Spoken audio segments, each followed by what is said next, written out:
স্ত্রীর জন্য পাগল হওয়াটা কাপুরুষতা নয়, বরং সর্বোত্তম স্বামীর পরিচয় দেওয়া। কারণ কারণ ভুলে গেলে হবে না, মা বাবার পরে একমাত্র স্ত্রী হচ্ছে আপনার সুখ দুঃখের অংশীদার। আরে পাড়া প্রতিবেশী আপনাদের ভালোবাসা দেখবে, জ্বলবে, সেটাই স্বাভাবিক। এখনকার অনেক ছেলে মেয়ে আছেন, মা বাবা যখন বৃদ্ধ হয়ে যায় তাদেরকে বৃদ্ধাশ্রমে রেখে আসে। কিন্তু একটা স্ত্রী, একটা স্বামীর যে কোনো অবস্থায় থাকুক না কেন, যত রকম ঝামেলাই হোক না কেন, কখনো একটা স্ত্রী তার স্বামীকে ছেড়ে যায় না।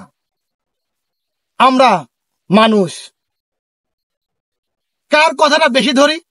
ওই যে মানুষ আমাদেরকে বলবে, ওকে একটু ভালোবাসলেই আশেপাশের মানুষগুলা বলবে যে ছেলেটা বউ পাগল। আরে আমরা মানুষের কথা কেন শুনবো? একটা কথা সত্যি, আমি ভালো থাকলে আমার পাড়া প্রতিবেশী আত্মীয় স্বজনদের জ্বলবে, এটাই স্বাভাবিক। এই যুগে এখন বর্তমান কেউ কখনো কারো ভালো চায়?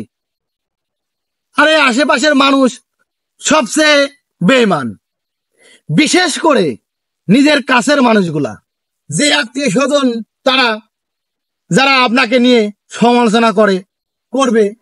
আর এই যে মেয়েটা আপনার ফ্যামিলির জন্য, আপনার জন্য নিজের ফ্যামিলি আত্মীয় স্বজন সবাইকে ছেড়ে চলে আসছে, আপনি তাকে ভালোবাসবেন না? কাকে ভালোবাসবেন? যেই মানুষগুলা সমালোচনা করে তাদেরকে। যদি কেউ আপনাকে নিয়ে সমালোচনা করে, আপনাকে মানতে হবে, বুঝতে হবে যে ওই মানুষগুলা আপনার কখনো ভালো চায় না, তাদের ভিতর থেকে জ্বলে। আপনাদের ভালোবাসায় তাদের সংসারে আগুন জ্বলে।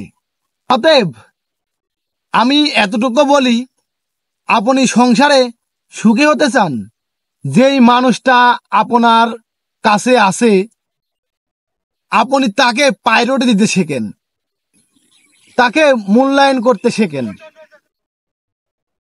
তাহলে আপনার নিজের জীবনে সুখের কখনো অভাব হবে না। মানুষের কান কথায় কখনো ধরবেন না। পাড়া প্রতিবেশী কান কথায় আপনি যদি আপনার স্ত্রীকে অ্যাভয়েড করেন, দিন শেষে একটা কথা মনে রাখবেন, আপনি যদি যে কোনো সমস্যায় পড়েন, আপনার যে পাড়া প্রতিবেশী যারা আপনাকে নিয়ে সমালোচনা করেছে, সেই পাড়া প্রতিবেশী আপনার কাছে আসবে না, আপনার পাশে এসে দাঁড়াবে না। যদি আপনার পাশে এসে কেউ দাঁড়ায়, তা হচ্ছে সেই পরের বাড়ির মেয়ে। যেই মেয়েটা আপনার ফ্যামিলির জন্য, আপনার নিজের জন্য সবকিছু ত্যাগ করে আপনার কাছে চলে আসছে, সেই মানুষটি ছাড়া কেউ থাকবে না পাশে। আল্লাহ হাফেজ, ভালো থাকবেন। আসসালামু আলাইকুম।